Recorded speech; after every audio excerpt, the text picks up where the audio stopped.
میرے میاں عیاش آدمی تھے۔ اپنی ذات پر ان کے اخراجات ہی بے بہا تھے۔ اچھی شکل و صورت، خوش لباس، ہر وقت عمدہ خوشبو میں مہکتے، دوسروں کے ساتھ خوش اخلاق، مگر میرے ساتھ نہیں۔ کاروبار بھی ان کا خوب چلتا تھا، لیکن اوباش بہت تھی۔ دولت برسنے لگی تو بری صحبت میں پڑ گئے۔ پہلے بہت اچھے تھے، میرا خیال رکھتے تھے۔ جب 3 بچوں کی ماں بن گئی، میری توجہ بچوں کی جانب مبذول رہنے لگی۔ موصوف نے مجھے نظر انداز کرنا شروع کر دیا۔ ساری توجہ باہر کی سرگرمیوں کی طرف رہنے لگی۔ باہر کی سرگرمیاں کیا تھیں؟ رقص و موسیقی کے رسیا تھے۔ کوٹھوں پر جا کر طوائفوں کا ناچ گانا سنتے۔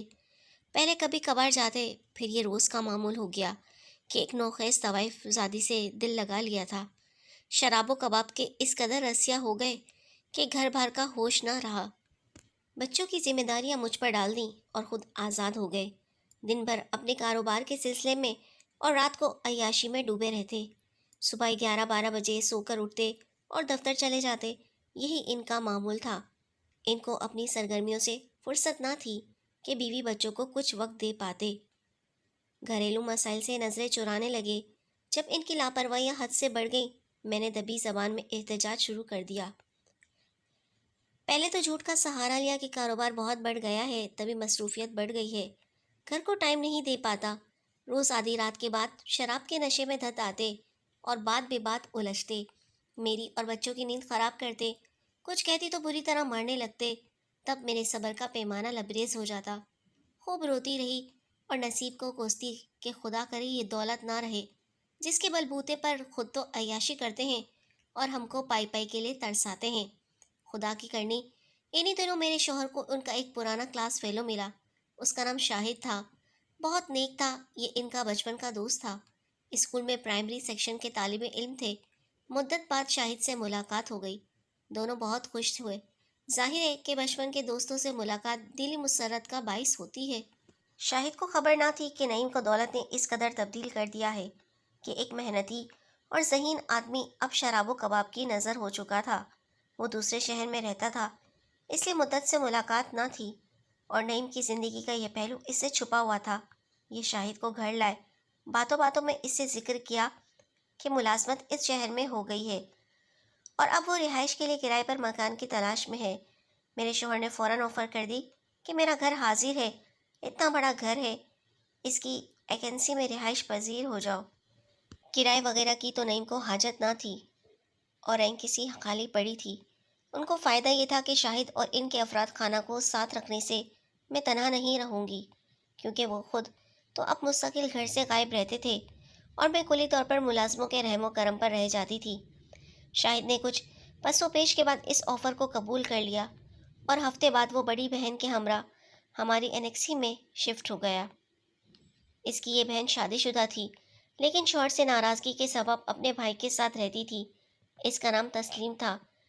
تسلیم بہت اچھی خاتون تھی، ہر وقت میرے ساتھ گزارتی۔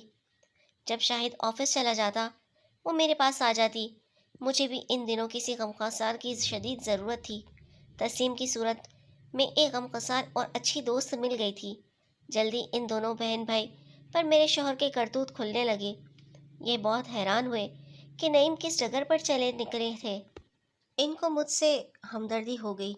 وہ نعیم کو موقع ملتا تو دبے لفظوں میں سمجھانے کی بھی کوشش کرتے۔ تب اپنے معاملات میں ان کی مداخلت بری لگتی اور ان کا رویہ شاہد سے رکھا دکھا رہنے لگا۔ شاہد نے بھی محسوس کر لیا اور ہمارے ازواجی جھگڑے کے بارے میں اپنے دوست سے بات کرنا ترک کر دی۔ تاہم اس کا دل ضرور کرتا تھا کہ اتنا اچھا آدمی اس کے بچپن کا دوست کس راہ پر چل نکلا ہے۔ انہی دنوں تسلیم کے ساس سسر آئے اور شاہد سے صلح کی بات چیت کی، کیونکہ تسلیم کی 2 بیٹیاں بھی تھیں جو اپنی دادی کے پاس تھیں۔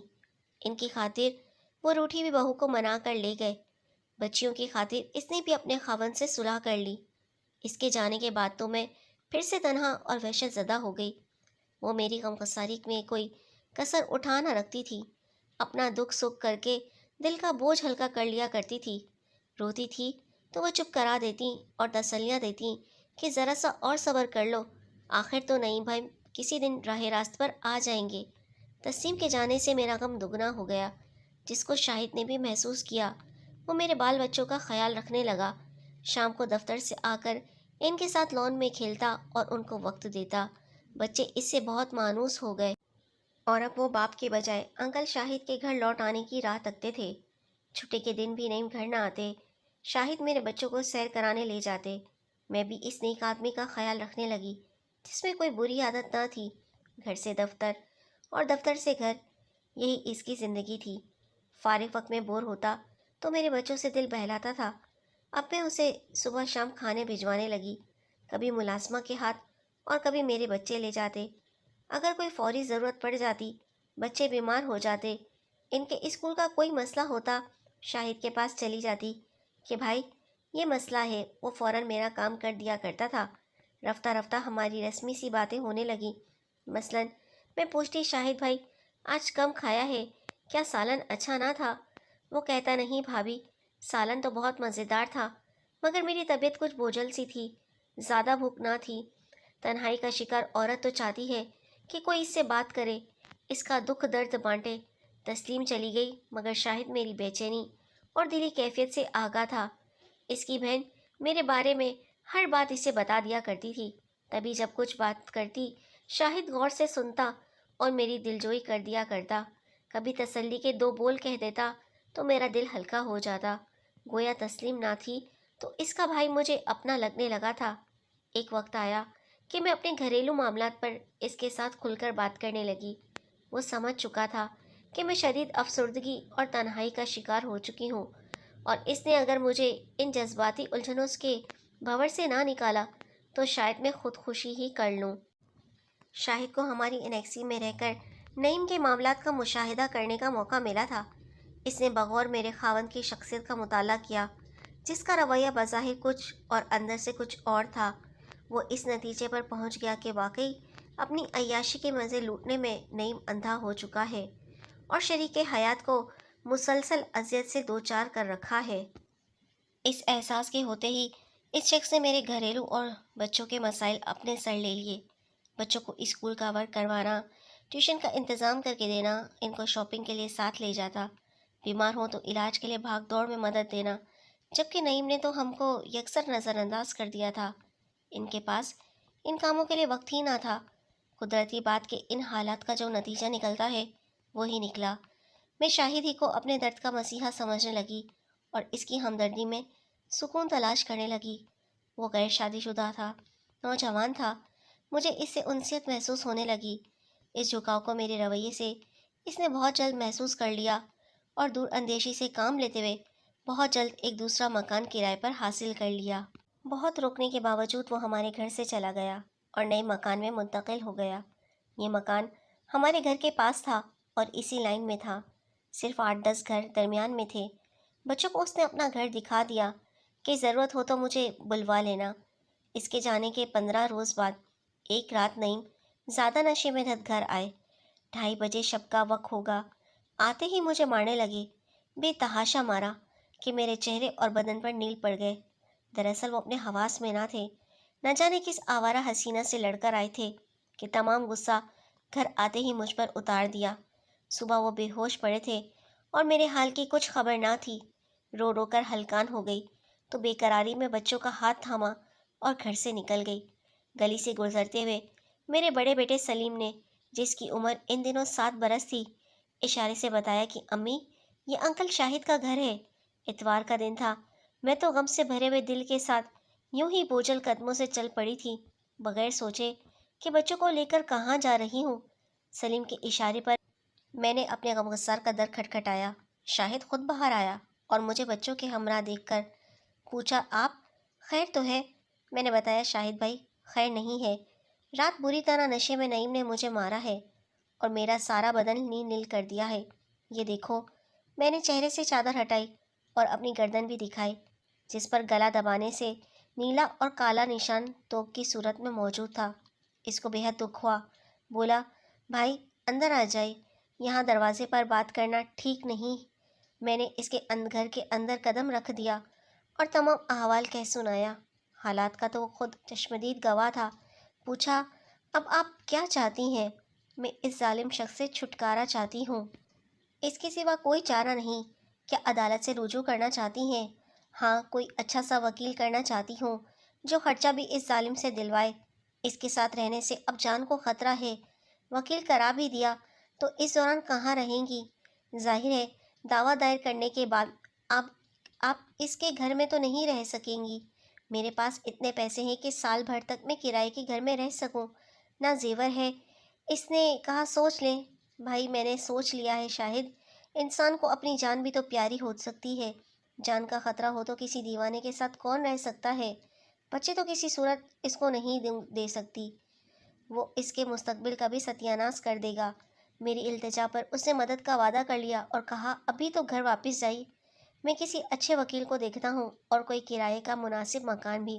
باقی باتیں بات کی ہیں۔ شاہد کے کہنے سے گھر لوٹ گئی، لیکن اب مجھے میرے شوہر سے نفرت ہو گئی تھی۔ تہیہ کر لیا کہ اب اس خطرناک شخص کے ساتھ نہ رہوں گی جو دوہری شخصیت کا مالک ہے۔ میرے مجبور کرنے پر شاہد نے ایک کرائے کا مکان تلاش کر دیا اور میں بچوں کو لے کر اس میں رہنے لگی۔ اس نے ایک اچھے وکیل کا بھی بندوبست کر دیا اور خود پس منظر میں رہا تاکہ نعیم سے براہ راست جھگڑا مول نہ لے۔ یہ سب کچھ میری التجاؤں پر کیا تھا، حالانکہ وہ نہیں چاہتا تھا میں ایسا قدم اٹھاؤں، لیکن ظلم سہنے کی بھی تو کوئی حد ہوتی ہے۔ اس نے تو انسانی ہمدردی کی بنا پر میرا ساتھ دیا تھا، لیکن یہ میرا قصور کہ اس سے غلط توقعات لگا لیں۔ چاہتی تھی کہ میں خلا لے کر اس سے شادی کر لوں، تاہم اس نے مجھے سمجھایا کہ آپ میرے نزدیک محترم ہیں، یہ نہیں ہو سکتا کیونکہ میری والدہ اور بہن بھائی اس پر ہرگز راضی نہ ہوں گے۔ ایسا خیال دل سے نکال دیں۔ اس کے بعد اس نے مجھ سے کنارہ کشی اختیار کر لی اور گھر بھی بدل لیا۔ اپنے وکیل کے بل بوتے پر اکیلے ہی کیس لڑی تھی۔ میرے پاس کافی زیور تھا جو ایک ایک کر کے بک گیا اور کیس کی نظر ہو گیا۔ آخری پیشی کے دن جبکہ میں نے عدالت میں بچوں کے ہمراہ جج کے روبرو پیش ہونا تھا، اتفاق سے شاہد بھی کسی کام سے عدالت آ گیا۔ اسے خبر نہ تھی کہ آج ہم نے پیش ہونا ہے۔ جب نعیم نے اسے دیکھا تو دوڑ کر شاہد کے پاس گیا کہ شاہد اپنی بھابھی کو سمجھاؤ وہ ایسا نہ کرے اور کیس واپس لے لے، وہ بہت برا کر رہی ہے۔ میں وعدہ کرتا ہوں کہ آئندہ کبھی شراب نہیں پیوں گا، اس پر ہاتھ نہ اٹھاؤں گا اور اپنے بچوں کا خیال کروں گا، روبی کو بھی کوئی تکلیف نہ دوں گا۔ ایک بار مجھے موقع دے، مجھے بہت سزا مل گئی، اتنا کافی ہے کہ میں سدھر گیا ہوں، اب بچوں کو یہ دربدر نہ کرے۔ نعیم کے کہنے پر وہ میرے پاس آیا۔ اسے دیکھ کر بچے دوڑ کر اس سے لپٹ گئے۔ اس نے مجھ سے بچے لے کر ان کو نعیم سے ملوایا تو بچے بھی باپ سے لپٹ گئے کہ ابو آپ ہمارے ساتھ چلیے، ہمارے پاس کیوں نہیں رہتے؟ نعیم نے کہا میں تو تم لوگوں کے ساتھ ہی رہنا چاہتا ہوں، لیکن تمہاری امی ساتھ نہیں رہنا چاہتی۔ میری بیٹی تو اپنے باپ کو بار بار چوم رہی تھی۔ عجیب جذباتی منظر تھا۔ میں ذرا دور کھڑی اس منظر کو ڈبڈبائی آنکھوں سے دیکھ رہی تھی۔ پھر نعیم شاہد کے ہمراہ میرے پاس آئے اور بولے روبی خدا کے لیے مجھے معاف کر دو، وعدہ کرتا ہوں کہ پھر کبھی تم کو شکایت کا موقع نہیں دوں گا اور ان معصوم بچوں کی خاطر ہم ساتھ رہیں گے۔ ناراضگی ختم کر دو، میں تمہاری ہر شرط ماننے کو تیار ہوں۔ شاہد ساتھ نہ دیتا تو میں کیس کرنے کی جرت نہ کرتی۔ اب وہ بھی معصوم بچوں کی التجا پر پشیمان کھڑا تھا، جو ہاتھ جوڑ کر مجھ سے کہہ رہے تھے مما مان جاؤ نا، پاپا سے صلح کر لو، ہم ساتھ رہیں گے۔ میں چور بنی کھڑی تھی۔ تب شاہد نے کہا نعیم بھائی سے صلح کر لو، یہ اپنے کیے پر نادم ہے، ان کو بچوں کی جدائی سے کافی سزا مل چکی ہے۔ آپ بھی ایک اچھی بیوی، اچھی ماں کی طرح سب دکھ سکھ بھلا کر ممتا کی راج رکھ لیں۔ اس دن میں نے بچوں کے بارے میں سوچ کر شوہر سے عدالت میں صلح کر لی اور خلا کا کیس واپس لے لیا۔ ہمارا گھر پھر سے آباد ہو گیا۔ آج بچے اپنی منزلوں پر پہنچ چکے ہیں۔ میں نے تو دکھ سکھ جھیل لیا، مگر میں خود سے شرمندہ ہونے سے بچ گئی۔ اگر شاہد نے بجائے سیدھی راہ دکھانے کے بہکانے میں میرا ساتھ دیا ہوتا تو یقیناً آج میرا گھر برباد ہو چکا ہوتا اور بچے بھی نہ جانے کن نامساعد حالات کا شکار ہو جاتے۔